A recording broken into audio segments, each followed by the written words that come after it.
ബിസ്മില്ലാഹി അൽഹംദുലില്ലാഹ് വസ്സലാത്തു വസ്സലാമു അലാ റസൂലില്ലാഹ് വഅലാ ആലിഹി വസഹ്ബിഹി അജ്മഈൻ. പരിശുദ്ധ സൂറത്തു ആൽ ഇംറാൻ 7-ാമത്തെ ആയത്താണ് നമ്മൾ വിശദീകരിച്ചുകൊണ്ടിരിക്കുന്നത്. നമ്മൾ പറഞ്ഞു, പരിശുദ്ധ ഖുർആനിൽ 2 രീതിയിലുള്ള ആയത്തുണ്ട്. മുഹക്കമത്തായ ആയത്തുണ്ട്, മുത്തശാബിഹാത്തായ ആയത്തുണ്ട്. മുഹക്കമത്ത് എന്ന് പറഞ്ഞാൽ എന്താണ്? വളരെ പെട്ടെന്ന് കൂടുതൽ ആലോചിക്കാതെ തന്നെ കാര്യങ്ങൾ മനസ്സിലാവുന്ന ആയത്തുണ്ട്. മുത്തശാബിഹാത്ത് പറഞ്ഞാൽ എന്താ? നല്ലോണം പഠിച്ച് ചിന്തിച്ചാൽ മാത്രമേ കിട്ടുന്ന അതിൻ്റെ അർത്ഥം മനസ്സിലാവുന്ന ആയത്തുണ്ട്. അതാണ് മുത്തശാബിഹാത്ത്. മുത്തശാബിഹാത്തിൻ്റെ ഉദാഹരണങ്ങൾ കഴിഞ്ഞ ക്ലാസ്സിൽ നമ്മൾ വിശദീകരിച്ചിട്ടുണ്ട്. പക്ഷെ അത് റിപ്പീറ്റ് ചെയ്യുന്നില്ല. എന്നിട്ട് പറയാണ്, ഫഅമ്മല്ലദീന കഫറു, അപ്പോൾ അവിശ്വാസികളായ ആളുകൾ, അല്ല അമ്മല്ലദീന ഫീ ഖുലൂബിഹിം സയ്ഉൻ, അതാണ് ഇനി എടുക്കാനുള്ളത്. ഫഅമ്മല്ലദീന, അപ്പോൾ ഒരു വിഭാഗം ആളുകൾ, ഫീ ഖുലൂബിഹിം, അവരുടെ ഹൃദയങ്ങളിലുണ്ട്, സയ്ഉൻ, സയ്ഉൻ എന്താ? ഒരു തരം വക്രത എന്ന് പറഞ്ഞാൽ എന്താ? വക്രത പറഞ്ഞാൽ എന്താണ്? ഒരു നെഗറ്റീവ് ചിന്ത എന്ന് പറയുന്നത്, അതിനാണ് എന്താ പറയുക, ആ നിലയ്ക്ക്. അതായത് പിന്നെ വക്രത പറഞ്ഞ ഒരു കുരുട്ട് ചിന്ത. അത് വരാൻ കാരണം എന്താ? അവർക്ക് അവരുടേതായ കുറെ ഇഷ്ടങ്ങളും താല്പര്യങ്ങളുണ്ട്. അപ്പോൾ അതിനനുസരിച്ച് ആവുന്ന രൂപത്തിൽ എന്ത് ചെയ്യുക, അർത്ഥം ആയി കിട്ടണം. അങ്ങനെ ചിന്തിക്കുന്ന ആളുകളുണ്ട്. അത് ശരിക്കും ഒരുതരം വക്രത. അപ്പോൾ ഫഅമ്മല്ലദീന, ഒരു വിഭാഗം ആളുകൾ, ഫീ ഖുലൂബിഹിം, അവരുടെ ഹൃദയങ്ങളിലുണ്ട്, വക്രതയുണ്ട്, ഫയത്തബിഊന മാ തശാബഹ മിൻഹു, അവരെന്ത് ചെയ്യും? അപ്പോൾ ഖുർആനിൽ നിന്ന് മുത്തശാബീനെ മാത്രം നോക്കിപ്പോകും. അങ്ങനെ കുറച്ച് ആൾക്കാരുണ്ട്. അതായത് മുത്തശാബീന്റെ പിന്നിൽ മാത്രം കൂടിക്കൊണ്ട്, മുത്തശാബി എന്താണ്? അതാ പറഞ്ഞത്, റഹ്മാനു അലൽ അർശി ഇസ്തവ, അല്ലാഹു തആല എന്താണ്? സിംഹാസനനാണ് എന്നല്ല അതിൻ്റെ അർത്ഥം. അല്ലാഹു തആല പരമാധികാരിയാണ് എന്നാണ്. അല്ല അല്ലാഹു തആല സിംഹാസനത്തിൽ ഇരിക്കാന്നല്ല. യദുല്ലാ എന്നാണ് എന്താ? അള്ളാഹുവിൻ്റെ കൈകൾ എന്നതിനർത്ഥം എന്താ? അള്ളാഹുവിൻ്റെ നമ്മൾ വിചാരിച്ച പോലെ കൈകളല്ല. അപ്പോ മുത്തശാബിഹാത്തിൽ തന്നെ ചുറ്റിക്കളിച്ച് അതിൻ്റെ പിന്നിൽ പോകുന്ന ചില ആളുകളുണ്ട്. എന്താണ്? ഇബ്തിഗാഅൽ ഫിത്നതി, അവരെന്താണ്? കുഴപ്പം തേടിക്കൊണ്ട്, ഇബ്തിഗാഅ തഅ്വീലി, അതിൻ്റെ ദുർവ്യാഖ്യാനം തേടിക്കൊണ്ട്, വമാ യഅലമു തഅ്വീലഹു ഇല്ലല്ലാഹ്, അതിൻ്റെ പൂർണ്ണമായ വിശദീകരണം ആർക്കല്ലാതെ അറിയില്ല? അള്ളാഹുവിനല്ലാതെ അറിയില്ല. അപ്പോൾ അതുകൊണ്ടാണ് പിന്നെ പല സൂറത്തും തുടങ്ങുമ്പോൾ എന്താണ്? അലിഫ് ലാം മീം അല്ലേ, ഖാഫ്, കാഫായ ഐൻ സീൻ അല്ലേ, ഒക്കെ എന്താണ്? 2 നിലപാടാണ് പണ്ഡിതന്മാർ സ്വീകരിച്ചിട്ടുള്ളത്. ഒന്ന്, അള്ളാഹുവിനല്ലാതെ അറിയില്ല എന്ന് ഖുർആൻ പറഞ്ഞതുകൊണ്ട് എന്ത് ചെയ്യുന്നു? ചിലവരൊക്കെ എന്ത് ചെയ്യും? അതിൻ്റെ അർത്ഥം പറഞ്ഞിടത്ത് എന്ത് ചെയ്യും? അലിഫ് ലാം മീം, അതിൻ്റെ അർത്ഥം പറയില്ല. എന്താ പറയുക? അല്ലാഹു അഅലം ബി മുറാദിഹി എന്നാ പറയാം. അള്ളാഹ്ക്കാണ് ഇതിൻ്റെ അർത്ഥം അറിയാവുന്നവർ പറയും. അലിഫ് ലാം മീം അർത്ഥം പറയില്ല. കാരണം എന്താ? ഇവിടെ ഒരു വിഷയമുണ്ട്.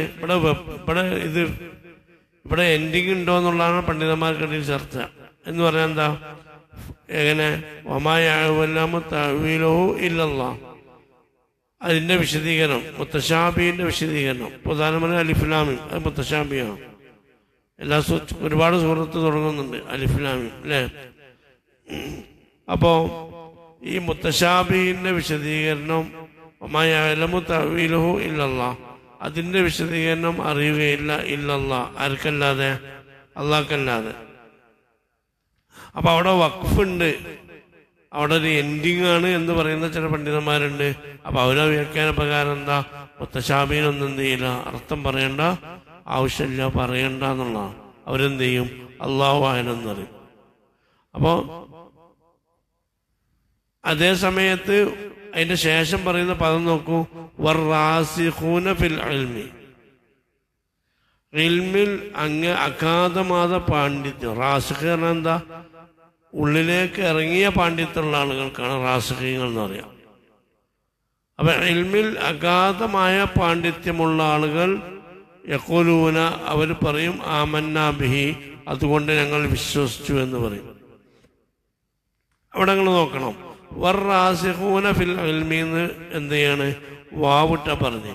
ഈ വാവിട്ട് പറയുമ്പോൾ എന്താണെന്ന് വെച്ചാൽ ഒന്നിക്ക വിഷയം തുടങ്ങലാകാം, അല്ലെങ്കിൽ മുമ്പത്തേലേക്ക് ചേർക്കലുമാകാം. അപ്പൊ മുമ്പത്തേലേക്ക് ചേർക്കുമ്പോൾ എന്താ അർത്ഥം വരാ? ഒമായാലമു തഅ്വീലുഹു ഇല്ലല്ലാഹ്, അതിന്റെ വ്യാഖ്യാനം അറിയുകയില്ല, അള്ളാഹുവിനല്ലാതെ അറിയുകയില്ല. വർ-റാസിഖൂന ഫിൽ ഇൽമി, ഇൽമിൽ അഗാധമായ പാണ്ഡിത്യമുള്ളവർക്കുമല്ലാതെ അറിയുകയുമില്ല എന്നർത്ഥം വെക്കാം. അപ്പൊ ഭൂരിപക്ഷം പണ്ഡിതന്മാരും അങ്ങനെ അർത്ഥം വെച്ചിട്ടുണ്ട്. അപ്പോൾ മുത്തശാബിഹാത്തിന്റെ അലിഫ്ലാമീം നിങ്ങൾക്ക് വേഗം മനസ്സിലാൻ വേണ്ടി പറയും. അലിഫ്ലാമീം എന്നതിന് എന്തുണ്ട്? അർത്ഥമുണ്ടോന്ന് വെച്ചാൽ അർത്ഥമുണ്ട്. അത് കാരണം എന്താണ്? ഖുർആനിൽ കുറെ അർത്ഥം മനസ്സിലാക്കാത്തത് അവ്യക്തമായതുണ്ട്, ആർക്കും മനസ്സിലാകുമെന്ന് പറഞ്ഞാൽ എന്താണ്? ഖുർആനെ വിമർശിക്കുന്നവർക്ക് എന്താണ്? അതിന് വളരെ എളുപ്പമുണ്ട്. കാരണം അല്ലാഹു തആല അവൻ്റെ ദൈവികമായ ഗ്രന്ഥം അവൻ്റെ അടിമകൾക്ക് ഇറക്കി കൊടുത്തിട്ട് അതിൽ കുറെ തിരിയാത്ത കാര്യങ്ങളുണ്ട് എന്ന് പറഞ്ഞാൽ എന്താണ്? അതിലെന്തുണ്ട്? വിരോധാഭാസമുണ്ട്. അപ്പം പല പണ്ഡിതന്മാരും, ഭൂരിപക്ഷം പണ്ഡിതന്മാരും എന്തുണ്ട്? അതിനർത്ഥമുണ്ട്, അതിന് വിശദീകരണമുണ്ട് എന്ന് വിശദീകരിക്കുന്നവർ തന്നെയാണ്. മാത്രമല്ല ഇതിൻ്റെ അർത്ഥം ആർക്കറിയാം? നബി സല്ലല്ലാഹു അലൈഹി വസല്ലമക്ക് അറിയാം. നബി സല്ലല്ലാഹു അലൈഹി വസല്ലമക്ക് ഇതിൻ്റെ അർത്ഥം അറിയുമെങ്കിൽ ആർക്കറിയാം? പ്രഗത്ഭരായ മഹാന്മാരായ സഹാബികൾക്കും അറിയാം. പക്ഷെ അവർ ഏത് അർത്ഥം പറഞ്ഞു കഴിഞ്ഞാലും അവരെന്ത് പറയും? അല്ലാഹു അഅലം എന്ന് പറയും. അല്ലാഹു ആണ് ഏറ്റവും അറിയുന്നവൻ പറയും. അതങ്ങനെ പറയും. കാരണം എന്താ? വമാ യഅലമു തഅ്വീലഹു ഇല്ലല്ലാഹ്. കാരണം ഇതിൻ്റെയൊക്കെ പൂർണ്ണമായ അർത്ഥം അറിയുന്നവൻ ആരാണ്? അല്ലാഹു ആണ്. ഇതൊക്കെ ഒരു വ്യാഖ്യാനങ്ങളാണ്. ചിലപ്പോൾ ശരിയാകാം, ശരിയാവാതിരിക്കാം. പക്ഷെ എന്താണ് ഇതിൻ്റെ ഉദ്ദേശിച്ചതെന്ന് പൂർണ്ണമായ അർത്ഥം ആർക്ക് മാത്രമേ അറിയുള്ളൂ? അള്ളാഹുവിന് മാത്രമേ അറിയുള്ളൂ. അതപ്പം എന്ത് ചെയ്യും? അവരങ്ങനെ പറയും.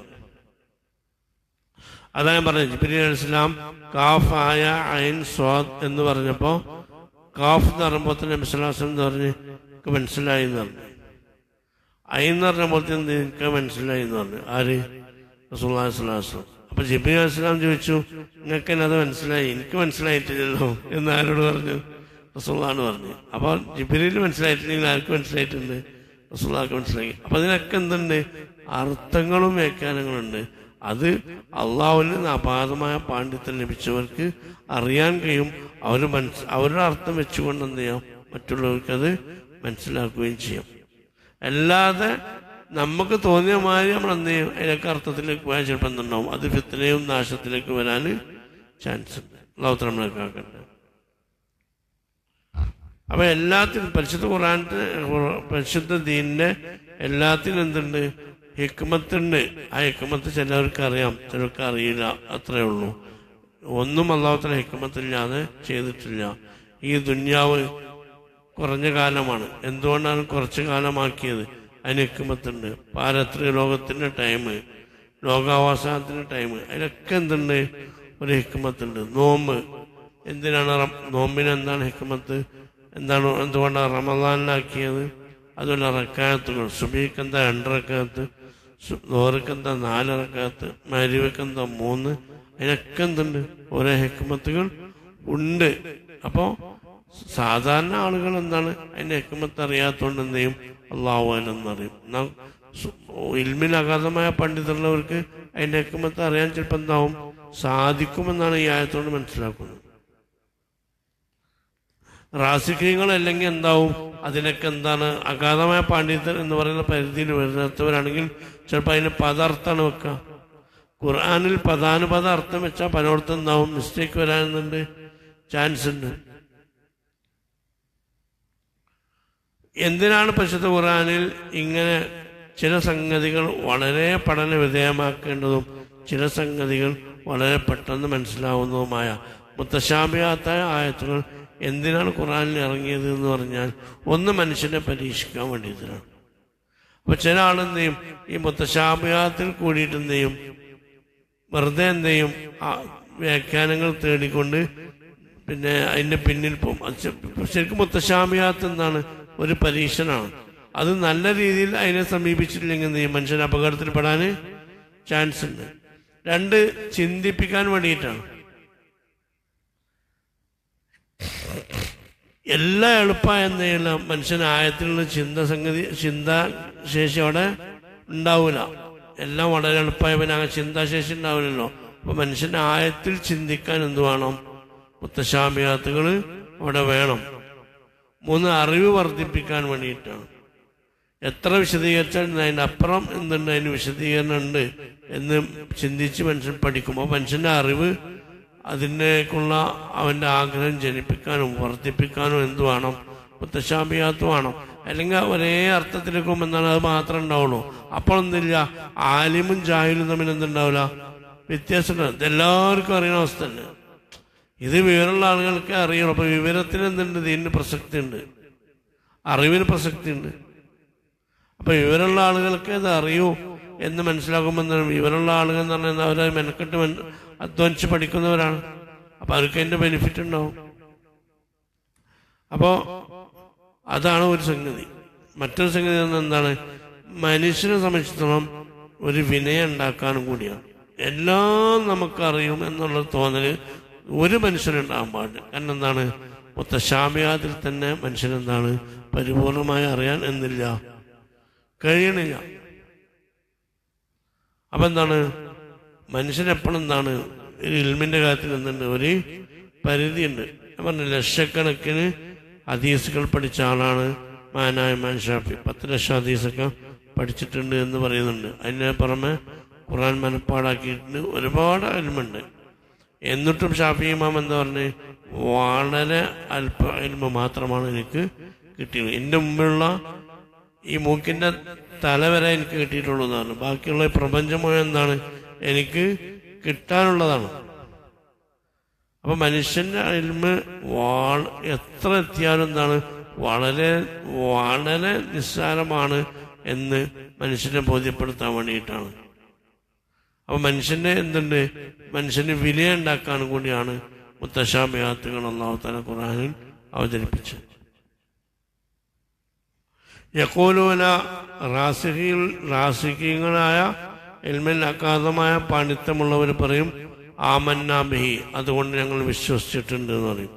കുല്ലു മിൻ ഇൻദി റബ്ബിന, എല്ലാം ഞങ്ങളുടെ റബ്ബിന്റെ ഭാഗത്തു നിന്നാണ്. മുത്തശാബിഹാത്തും അള്ളാഹുവിന്റെ ഭാഗത്തു നിന്നാണ്, മുഹ്കമത്തും ആരുടെ ഭാഗത്തു നിന്നാണ്, അള്ളാഹുവിന്റെ ഭാഗത്തു നിന്നാണ്. വമാ യദ്ദക്കറു ഇല്ലാ ഉലുൽ അൽബാബ്, ഇതുകൊണ്ട് ഉത്ബുദ്ധനാകുകയില്ല ഇല്ലാ ഉലുൽ അൽബാബ്, ബുദ്ധിമാന്മാരായ ആളുകളല്ലാതെ. അപ്പോ മുഹ്കമത്തുണ്ട്, മുത്തശാബിഹാത്തുണ്ട്. മുത്തശാബിഹാത്തിൽ എന്തുണ്ട്, വളരെ ശ്രദ്ധിച്ചാണ് അർത്ഥം വെക്കേണ്ടത്. അതിന്റെ ബാഹ്യാർത്ഥത്തിലേക്ക് പോയ മനുഷ്യൻ എന്ത് ചെയ്യും, അപകടത്തിൽപ്പെടും എന്നൊക്കെ ചിന്തിക്കുന്ന ആളുകളാണ് ആര്, ഉലുൽ അൽബാബ്, ബുദ്ധിയുള്ള ആളുകളല്ലാതെ ഇതുകൊണ്ട് ബോധവാന്മാരാകുകയില്ല.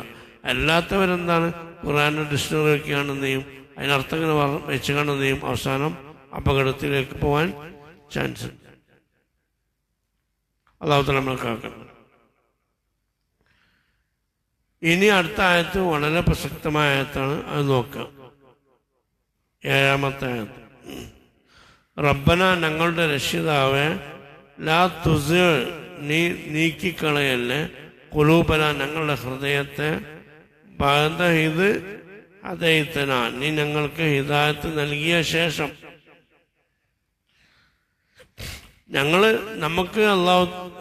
ഞങ്ങൾക്ക് ഹിദായത്ത് നൽകിയ ശേഷം ആ ഹിദായത്തിൽ നിന്ന് ഞങ്ങളെ നീ എന്ത് ചെയ്യല്ലേ, ഞങ്ങളെ നീ തെറ്റിക്കല്ലേ എന്നെന്ത് ചെയ്യും, ഒരു പ്രാർത്ഥനയാണ്. ഇതെന്ത് പ്രാർത്ഥനയാണ്? ഇതാരെ പറ്റിയ പറയണേ? മുമ്പത്തെ റാസിഖീങ്ങളുടെ ഒരു വലിയൊരു സ്വഭാവമാണ് എന്ത്, അത്ര അങ്ങേയറ്റം അഗാധമായ പാണ്ഡിത്യമുള്ള ഇൽമിൻ നിപുണരായ ആളുകളുടെ പ്രാർത്ഥന വരെ എന്താണ്, അല്ലാഹുവേ, നീ ഞങ്ങൾക്ക് ഹിദായത്ത് നൽകിയ ശേഷം ആ ഹിദായത്തിൽ നിന്ന് ഞങ്ങളെ നീ തെറ്റിക്കല്ലേ, ഒഴിവാക്കല്ലേ എന്നാണ് അവരുടെ പ്രാർത്ഥന. വഹബുലന, നീ ഞങ്ങൾക്ക് എന്ത് ചെയ്യണം? ഔദാര്യമായി നൽകണം. റഹ്മത്തൻ, നിന്നിൽ നിന്നുള്ള മില്ലതുൻക, നിന്നിൽ നിന്നുള്ള റഹ്മത്തൻ, കാരുണ്യത്തെ നീ ഞങ്ങൾക്ക് ഔദാര്യമായി നൽകണം. കാരണം എന്താ? നിനക്ക് അത് തരാൻ കഴിയും.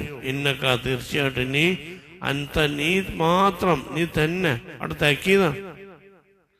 ഇന്നക്കാരനെ തന്നെ എന്താണ്? തീർച്ചയായിട്ടും നീ, അന്താറിന് നീ മാത്രം. അൽ വഹാബ്, വഹാബ് എന്താ? അങ്ങേറ്റം ധാരാളം ഔദാര്യങ്ങൾ ചൊരിയുന്നവനാണ്. അതുകൊണ്ട് അള്ളാഹുവെ, ഞങ്ങൾക്ക് നീ, നിന്റെ കാരുണ്യത്തെ ഞങ്ങൾക്ക് നീ ചൊരിഞ്ഞു തരണമേ എന്നെന്ത് ചെയ്യും? അവർ അള്ളാഹുവിനോട് പ്രാർത്ഥിക്കും. അപ്പോ ബുദ്ധിയുള്ള ആളുകളുടെ മെയിൻ പ്രാർത്ഥനയാണ് ഒമാ യദ്ദക്കറുല്ല ഉലുൽ അൽബാബ് എന്ന് പറഞ്ഞില്ലേ? ഇതുകൊണ്ടൊക്കെ ബോധവാന്മാരാകുക ആരാണ്? ബുദ്ധിയുള്ള ആളുകളാണ്. ബുദ്ധിയുള്ള ആളുകളുടെ പ്രാർത്ഥന എന്താ പറയണത്? ബുദ്ധിയുള്ള ആളുകളുടെ പ്രാർത്ഥന എന്താണ്? അള്ളാഹുവെ, നീ ഹിദായത്ത് നൽകിയതിന് ശേഷം ആ ഹിദായത്തിൽ നിന്ന് ഞങ്ങളെ നീ തെറ്റിക്കരുത്. ഹിദായത്തിന്റെ മാർഗത്തിൽ ഞങ്ങളെ നീ ഉറപ്പിച്ചു നിർത്തണം. ആ മാർഗത്തിൽ ഞങ്ങളെ നീ ഒഴിവാക്കരുത്. അപ്പൊ എപ്പോഴും ഹിദായത്ത് നിലനിൽക്കാൻ വേണ്ടി പ്രാർത്ഥിക്കലാണ് ബുദ്ധിയുള്ള ആളുകളുടെ സ്വഭാവം. അപ്പൊ മഹാന്മാരൊക്കെ എന്ത് ചെയ്തിരുന്നു? ഏത് സമയത്തും എന്ത് ചെയ്തിരുന്നു? അവർ അന്തിമം മോശമാകുന്നതിനെ ഭയപ്പെട്ടിരുന്നു. അതാണ് ഈ ആയത്ത് പഠിപ്പിക്കുന്നത്. അത് ഭയപ്പെടണമെന്നാണ് ഈ ആയത്ത് പഠിപ്പിക്കുന്നത്. ആഖിബത്ത്, അന്തിമ വിജയം മോശമാകുക എന്നുള്ളത് എന്താണ്? ഒരു മനുഷ്യന്റെ ഏറ്റവും വലിയ മഹാനഷ്ടമാണ്. അത് സംഭവിക്കാതിരിക്കാൻ എന്ത് ചെയ്യണം? എപ്പോഴും അള്ളാഹുവിനോട് നമ്മൾ എന്ത് ചെയ്യണം? പ്രാർത്ഥന നടത്തണം. അതാണ് ഈ ആയത്ത് പഠിപ്പിക്കുന്നത്. നിങ്ങൾ ആലോചിച്ചോക്കൂ, ബുദ്ധിയുള്ള ആളുകളെ കുറിച്ച് അള്ളാഹുവിനോട് വിശദീകരിച്ചിട്ട് ലാസ്റ്റ് പറയാണ് അവരുടെ പ്രാർത്ഥന ഇതാണ്: അള്ളാഹുവെ, നീ ഹിദായത്ത് നൽകിയ ശേഷം ആ ഹിദായത്തിനെ ഞങ്ങളിൽ നിന്ന് പിൻവലിക്കല്ലേ എന്നാണ് പറയുന്നത്. കാരണം എന്താണ്? ഒരു മനുഷ്യന്റെ ഹിദായത്തും ഒരു മനുഷ്യൻ വഴിപഴക്കലും രണ്ടിന്റെയും പരമാധികാരി ആരാണ്? അള്ളാഹുവാണ്. ഒരു മനുഷ്യന്റെ ഹിദായത്ത് കൊടുക്കാനും ഒരു മനുഷ്യന്റെ ഹിദായത്ത് പിൻവലിക്കാനും അള്ളാഹു താലാക്ക് കഴിയും. അത് അള്ളാഹുവിന്റെ എന്താണ്? പരമാധികാരത്തിൽപ്പെട്ടതാണ്. അവനക്കത് കൊടുത്തോളം നിർബന്ധമില്ല. അപ്പം എന്ത് ചെയ്യണം? അള്ളാഹുവിന്റെ അടിമ ആ ഹിദായത്ത് നിൽക്കാൻ നിരന്തരം അള്ളാഹുവിനോട് പ്രാർത്ഥിച്ചുകൊണ്ടിരിക്കണം. അതാണ് ഇപ്പോൾ പറയുന്നത്. അപ്പൊ എന്താണ്? അപ്പോ അള്ളാഹുവിന്റെ ഔദാര്യമാണ് നമ്മുടെ ഹിദായത്ത്. അള്ളാഹുവിന്റെ മഹത്തായ കൃപ കൊണ്ടാണ് നമ്മളൊക്കെ വിശ്വാസികളായി ഇവിടെ നിലനിൽക്കുന്നത്. അല്ലെങ്കിൽ നമ്മുടെ നൈമിഷികമായ ദുർബലമായ ചില ചിന്തകൾ കൊണ്ടൊക്കെ ഈമാൻ എന്നോ നഷ്ടപ്പെടും. ഇല്ലേ? തീർച്ചയായിട്ടും നഷ്ടപ്പെടും. പിന്നെ നമ്മൾ ഈമാന്റെ മാർഗത്തിൽ, ഈ ഭാഗത്തിന്റെ മാർഗത്തിൽ നിൽക്കുന്നത് എന്തുകൊണ്ടാണ്? അള്ളാഹുവിന്റെ ഔദാര്യമാണ്. ഈ ഔദാര്യം കിട്ടാനുള്ള മെയിൻ സംഗതി എന്താണ്? നിരന്തരം അള്ളാഹുവിനോടുള്ള പ്രാർത്ഥനയാണ്. ആ പ്രാർത്ഥനയാണ് ഇവിടെ പഠിപ്പിക്കുന്നത്. അപ്പൊ ബുദ്ധിയുള്ള ആളുകള് ആഖിബത്തിനെ ഭയപ്പെട്ടിരുന്നു പറഞ്ഞാണ്. അപ്പൊ സാധാരണക്കാരെ നമ്മളൊക്കെ എത്ര ഭയപ്പെടണം? നിപുണരായ റാസികളായ അള്ളാഹിനെ കുറിച്ച് ഉത്ഭുതരായ ആളുകളുടെ മെയിൻ പേടി എന്താണ്? അന്തിമം മോശമാവുന്നതാണ്. അപ്പോ ഒരു നിപുണതയും അറിവില്ലാത്ത നമ്മളൊക്കെ ആ വിഷയത്തിൽ എത്ര ഭയപ്പെടണം എന്ന് മനസ്സിലാക്കണം. കാരണം എന്താണ്? പിന്നെ നബി സല്ലല്ലാഹു അലൈഹി വസല്ലം ഹദീസിൽ കാണാം, മാ മിൻ ഖൽബിൻ ഇല്ലാ ഹുവ അസ്ബഅൻ മിൻ അസാബിർ റഹ്മാൻ ഇദാ ശാ അൻ യുഖീമഹു അഖാമ വഇദാ ശാ അസാഅ എന്നാണ്. ഏത് മനുഷ്യന്റെ ഹൃദയം അള്ളാഹുവിന്റെ രണ്ട് വിരലുകൾക്കിടയിലാണ്. അതുകൊണ്ടോ ഇത് മുത്തശാബിയാണ്. ഇതിന് വിരലെന്ന് പറയാൻ പറ്റില്ല. നമ്മളിങ്ങനെ കാണിക്കുമ്പോൾ നമുക്ക് മുത്തശാബിയാണ്. എല്ലാ മനുഷ്യരുടെ ഹൃദയം അള്ളാഹുവിന്റെ രണ്ട് വിരലുകൾക്കിടയിലാണെന്ന് പറഞ്ഞത്. അതെന്താണ്? അത് ആലങ്കാരികമാണ്, മുത്തശാബിയാണ്. അതൊക്കെ ഞാൻ പറഞ്ഞ ഹദീസിലും മുത്തശാബിയുണ്ട്. ഇവിടെ രണ്ട് വിരലുകൾക്കിടയിൽ ഇങ്ങനെ അങ്ങനെ ഉണ്ട്. പഠിച്ചോണ്ട് രണ്ട് വിരലുണ്ട്, അതിൻ്റെ ഇടയിലാണ് എല്ലാ ഹൃദയവും എന്ന് നമുക്ക് എന്ത് ചെയ്യാൻ പറ്റില്ല, സങ്കല്പിക്കാൻ പറ്റില്ല. പക്ഷെ ഒരു സംഗതി ഉണ്ട്, ആലങ്കാരികമാണ്. രണ്ട് വിരലുകൾക്കിടയിൽ ഒരു സാധനം ഉണ്ടായ എന്താ സംഗതി? ഇപ്പൊ നമ്മളെ രണ്ട് വിരലുകൾക്കിടയിൽ ഒരു സാധനം ഉണ്ടായാൽ അത് നമുക്ക് മനസ്സിലാൻ വേണ്ടി പറയുന്നത്. ഈ സാധനം എന്ത് ചെയ്യാം? വളരെ എളുപ്പമുണ്ട് അങ്ങോട്ട് കൊണ്ടാക്കാൻ. ജസ്റ്റ് നിങ്ങളുണ്ടാക്കിയാൽ എന്ത് ചെയ്യും? ഇത് മുകളിലായി, ഇത് തിരിച്ചു പിടിച്ചാൽ എന്ത് ചെയ്യും? അടിയിക്കായി. വളരെ വളരെ സിമ്പിളാണ് അർത്ഥം. എന്ന് പറഞ്ഞാൽ എന്താ? ഹിദായത്തിന്റെ ഭാഗത്തിലേക്കും ദ്വലാലത്തിന്റെ ഭാഗത്തിലേക്കും മനുഷ്യനെ തെറ്റിക്കാൻ വളരെ എളുപ്പമാണ്. അള്ളാഹ്ക്കത് പ്രയാസമേ അല്ല. അത്രയും സിമ്പിളാണ് മനുഷ്യൻ. അത്രയും എന്ന് പറഞ്ഞാൽ അള്ളാഹു താലയുടെ കുതിരത്താണ് പറയുന്നത്. അള്ളാഹു താലയ്ക്ക് എന്ത് വിചാരിച്ചാലും എന്ത് ചെയ്യാം, മനുഷ്യന് ചെയ്യാൻ കഴിയും. നിങ്ങൾ ആലോചിച്ച് നോക്കണ്ടി, അവിടെ റഹ്മാൻ എന്നാ പറഞ്ഞിട്ടുള്ളത്. ഹദീസിൽ പറയുന്നത് മിൻ അസാബിയ റഹ്മാൻ എന്നാ, റഹ്മാന്റെ കരങ്ങളിലാണെന്നാ, അള്ളാഹുവിന്റെ കരങ്ങളിൽ എന്നല്ല പറഞ്ഞിട്ടുള്ളത്. അപ്പൊ എന്താണ്, ആ ഹൃദയം രണ്ട് സംഗതിയാണ്. അപ്പോ അവിടെ തന്നെ പഠിച്ചോ റഹ്മാനാണെന്ന് പറയുന്നത്. കാരണം എന്താണ്, ആ ഹൃദയം എങ്ങോട്ടും പഠിച്ചോൻ എന്ത് ചെയ്യാം, തിരിക്കാം. പക്ഷെ റഹ്മാനായ അള്ളാഹു അവനെ ഇഷ്ടപ്പെടുന്നവനും അവന് വേണ്ടി സന്നദ്ധത കാണിക്കുന്നവൻ എന്ത് ചെയ്യും, അവൻ യഥാർത്ഥ മാർഗത്തിലേക്ക് തിരിക്കുമെന്നർത്ഥം. നിങ്ങൾ അയച്ചുകൊണ്ട് നബി സല്ലല്ലാഹു അലൈഹി വസല്ലമയുടെ പ്രാർത്ഥന എന്താ, യാ മുഖല്ലിബുൽ ഖുലൂബ് അല്ലേ, സബ്ബിത് ഖുലൂബനാ അലാ ദീനിക എന്നാണ് അല്ലെ. ഹൃദയത്തെ നിയന്ത്രിക്കുന്ന, കല്ല് പറഞ്ഞ അങ്ങോട്ട് മറിക്കുന്നവനാണ്. കൽബിന്, ഹൃദയത്തിന് കൽബ് എന്ന് പറയാൻ കാരണം എന്താണ്, പെട്ടെന്ന് അങ്ങോട്ട് കൊണ്ടുവന്ന് അത് മറിയും. നബ്സലാസം എന്താ പറഞ്ഞ്, മരുഭൂമിയിലുള്ള ഒരു ഇലയെ പോലെയാണ് മനുഷ്യന്റെ ഹൃദയം എന്നാ. ഒരു ഉണക്ക ഇല, അതിന്റെ പ്രത്യേകം എന്താ, ആ കാറ്റടിച്ച അങ്ങോട്ട് മറിയും, ഇങ്ങോട്ട് കാറ്റടിച്ച് എന്ത് ചെയ്യും, ഇങ്ങോട്ട് മറിയും. അപ്പോ ഈമാന്റെ പ്രകാശം കിട്ടുമ്പോൾ ഹിദായത്തിന്റെ വഴിയിലേക്ക് നമ്മൾ വേഗം കയറിപ്പോവും മനുഷ്യന്മാര്. പക്ഷെ വഴികേടിന്റെ ഏതെങ്കിലും സാധ്യത നമ്മളെ മുമ്പിൽ തെളിഞ്ഞു വന്നാൽ നമ്മൾ അങ്ങോട്ട് പോകും. മനുഷ്യൻ പിഴക്കാനും നന്നാകാനും വളരെ സിമ്പിൾ കാരണങ്ങൾ മതി എന്നർത്ഥം. മനുഷ്യൻ നന്നാവാനും ചെറിയ കാരണം മതി, മനുഷ്യൻ കേടരാനും ചെറിയ കാരണം മതി. മരുഭൂമിയിൽ ഏരാൻ അങ്ങോട്ടും പറയാനും വലിയ പവർ വേണ്ട, ഇങ്ങോട്ടും പറയാനും വലിയ പവർ വേണ്ട. ചെറിയ കാറ്റടിച്ചാൽ തന്നെ അങ്ങോട്ടും മറിയും, ചെറിയ കാറ്റടിച്ചാൽ ഇങ്ങോട്ടും മറിയും. അതുപോലെയാണ് ഹൃദയം, മനുഷ്യന്റെ ഹൃദയം എന്നാണ് നബി സല്ലല്ലാഹു അലൈഹി വസല്ലം പറയുന്നത്. അപ്പൊ എന്ത് ചെയ്യും, ഉലുൽ അൽബാബിനെ കുറിച്ചാണ് ഇവിടെ പറയുന്നത്. ഉലുൽ അൽബാബികൾ ആരാണ്, അവർ അള്ളാഹുവിനോട് എപ്പോഴും തോൽക്കും. റബ്ബനാ ലാ തുസിഗ് ഖുലൂബനാ ബഅദ ഇദ് ഹദൈതനാ വഹബ് ലനാ മിൻ ലദുൻക റഹ്മ ഇന്നക അൻതൽ വഹാബ്. നമ്മളെ പ്രാർത്ഥന എപ്പോഴും വേണം. ആക്കിമത്ത് മോശമാവുന്നതിന് നമ്മൾ എന്ത് ചെയ്യണം, നമ്മൾ ഭയപ്പെടണം. ലാ തുസിഗ് ഖുലൂബനാ എന്ത് ചെയ്യണം, ഇസ്തിഖാമത്തിന്റെ, അതായത് ഹിദായത്തിന്റെ മാർഗ്ഗത്തിൽ എന്ത് ചെയ്യണം, ഞങ്ങള് നിലനിർത്തണം. ഞാൻ പറഞ്ഞത് അത് ഇസ്തിഖാമത്ത് തന്നെയാണ്. കാരണം എന്താ, നേരെ ചൊവ്വായിട്ട് എല്ലാ സ്ഥിരമായ വഴിയിൽ നിൽക്കുക. പിന്നെ നമ്മൾ ഹിദായത്തിന്റെ വഴിയിൽ കുറെ കാലം സഞ്ചരിച്ചു, ഹിദായത്തിന്റെ വഴിയിൽ നിന്ന് ഒരു നിമിഷം പോയാൽ തന്നെ അതിലുള്ള മുഴുവൻ സംഗതി എന്താ, നമുക്ക് ലോസാണ്. അപ്പൊ ഈമാനോടെ ജീവിച്ച് ഈമാനോടെ മരിക്കണം. ഈമാനോട് നമ്മള് സാധാരണ നമ്മൾ പറയാം എന്താ, മരിക്കുമ്പോ ഈമാൻ കിട്ടണം, മരിക്കുമ്പോ ഈമാൻ കിട്ടാന്നുള്ള വേറെ സംഗതി. അതെന്തായാലും കിട്ടണം, അതിന്റെ ഫൈനൽ റിസൾട്ടാണ്. പക്ഷെ ജീവിക്കുമ്പോഴും ഏതുവാണോ, ഈമാൻ വേണം. പക്ഷെ മരിക്കുമ്പോ ഈമാൻ കിട്ടാന്നുള്ളത് അതിന്റെ ആത്യന്തിക വിജയം തന്നെയാണ്. അത് ഒരുപാട് ആളുകൾ ഭയപ്പെട്ടിരുന്നതാണ്. കാരണം ഇതൊക്കെ പറയാൻ കാരണം വെച്ചാൽ നമുക്ക് മുമ്പുള്ള ചരിത്രങ്ങളും പാഠങ്ങളും. ഇപ്പൊ ഇബ്ലീസ് ശരിക്കും ആരാ, ജിന്നുകളെ വർഗത്തിൽപ്പെട്ട ആളാ. ഇബ്ലീസ് മലക്കളെ കൂട്ടത്തിലാണ് അള്ളാഹു തആല ഇബ്ലീസിനെ കൊണ്ടുപോയി. എന്തുകൊണ്ടാ, ഇബാദത്ത് കൊണ്ട് ഇബ്ലീസ് എന്താണ് വളർന്നിട്ട് ജിന്നയുടെ കൂട്ടത്തിൽ ഇരിക്കാൻ അർഹത, ജിന്നയുടെ കൂട്ടത്തിൽ ഇരിക്കേണ്ട ആളല്ലേ, മലക്കുകളുടെ കൂട്ടത്തിൽ ഇരിക്കേണ്ട ആളാന്നിട്ട് എന്ത് ചെയ്തു, മലക്കുകളുടെ കൂട്ടത്തിലേക്ക് മാറ്റിയ ആളാണ് ഇബ്ലീസ്. ഇബ്ലീസ് സുജൂദ് ചെയ്യാത്തൊരു സ്ഥലമില്ല എന്നാ പറഞ്ഞു വാനലോകത്ത്. ആ ഇബ്ലീസിനെ വരെ ഒരു സുജൂദിന്റെ പേരിൽ എന്ത് ചെയ്തു, വിസമ്മതിച്ചു. ഒരൊറ്റ സുജൂദ് വിസമ്മതിച്ചതിന്റെ പേരിലാണ് ഇബ്ലീസിനെ എന്ത് ചെയ്ത് അല്ലാഹു തആല ഹിദായത്തിന്റെ വഴിയിൽ നിന്ന് നീക്കിയത്. ഇത് കണ്ടിട്ട് ജിബ്രീൽ അലൈഹിസ്സലാം മീകായിൽ അലൈഹിസ്സലാമൊക്കെ പൊട്ടിക്കരഞ്ഞ് അള്ളാഹുവിനോട് ദുആ ചെയ്തിരുന്ന, പഠിച്ചോ ഞങ്ങളെ നീ ഭയപ്പിക്കല്ലെന്ന്. അപ്പൊ എന്താണ് നമ്മൾ മനസ്സിലാക്കേണ്ടത്, എന്താണ് ആഖിബത്ത് മോശമാവുന്നതിന് മഹാന്മാരെന്ത് ചെയ്തു, നന്മ പേടിച്ചിരുന്നു. ഒരുപാട് സംഗതികൾ അങ്ങനെ കാണാം. കാരണം എന്താണ്, സഹാബികൾ ചരിത്രത്തിലൊക്കെ അങ്ങനെ കാണാം. പ്രഗത്ഭരായ സഹാബികൾ അവരൊക്കെ ഭയപ്പെട്ടിരുന്ന വലിയ സംഗതിയാണ് അന്തിമം മോശമാകുന്ന. കാരണം ഒരു മനുഷ്യന്റെ ഹിദായത്ത് വേണം കേട്ടോ, ജീവിക്കുമ്പോഴും ഹിദായത്ത് വേണം, മരിക്കുമ്പോഴും ഹിദായത്ത് വേണം. അത് പക്ഷെ ഒരു മനുഷ്യന്റെ എന്താണ് ഫൈനൽ റിസൾട്ട് കിട്ടുന്നത് മരണത്തോടു കൂടിയാണ്. മരിക്കും എങ്ങനെ കിട്ടാന്നുള്ള അപ്പോൾ ഈ ഹിദായത്ത് നമ്മൾ തെറ്റിക്കാൻ പാടില്ല എന്ന് പറയാൻ കാരണം നമുക്കറിയാം നബി സല്ലല്ലാഹു അലൈഹി വസല്ലമയുടെ സംഗതി കാണാൻ കഴിയും. ഒരു സഹാബി, ഒരു യോദ്ധാവ് എന്താണ് മുശ്രിക്കുകളുമായിട്ട് നന്നായിട്ട് പോരാടിയിരുന്നു.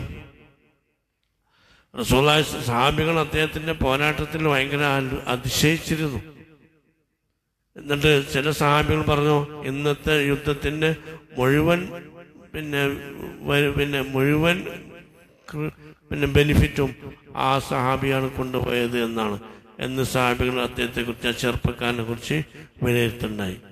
എങ്ങനെ നബി സല്ലല്ലാഹു അലൈഹി വസല്ലമയോട് അവരെന്ത് ചെയ്തു, ആ ധീരരാസ ആ വ്യക്തിയെക്കുറിച്ച് നബി തങ്ങളോട് എന്ത് ചെയ്തു, പ്രശംസിച്ച് പറയുണ്ടായി. റസൂലുള്ളാഹി സ്വല്ലല്ലാഹു അലൈഹി വസല്ലം എന്ന് പറഞ്ഞു, അയാൾ നരകത്തിലാണെന്ന്. പിന്നെ സഹാബികൾക്ക് അത് ഭയങ്കര അതിശയായി. സഹാബികൾ ആ വ്യക്തിയെ പിന്തുടർന്നു. അങ്ങനെ യുദ്ധക്കളത്തിൽ അദ്ദേഹം പരിക്കേറ്റ് വീണിട്ട് ശേഷം എന്ത് ചെയ്തു, വേദന സഹിക്കാൻ കഴിയാതെ വാളിലേക്ക് സ്വയം മറിഞ്ഞ് ആത്മഹത്യ ചെയ്തു. നമ്മൾ ആലോചിക്കണം, മനുഷ്യന്റെ ഒരു ദൗർബല നിമിഷം മതി എന്ത് ചെയ്യാന് മനുഷ്യന്റെ ഹിദായത്ത് നീങ്ങാൻ. നമുക്കറിയാലോ, നല്ല നല്ല എത്ര പോലെ നമ്മൾ കാണുന്ന ആളുകളുണ്ട് അല്ലേ, വളരെ നല്ല നല്ല ആളുകളാണ്, പക്ഷെ ജീവിതം അവസാനം മോശമാക്കുകയാണ്. മനുഷ്യന്റെ നൈമിഷികമായ ചില തോന്നുകൾ എന്ത് ചെയ്യും, ഏത് സമയത്തും സംഭവിക്കാം.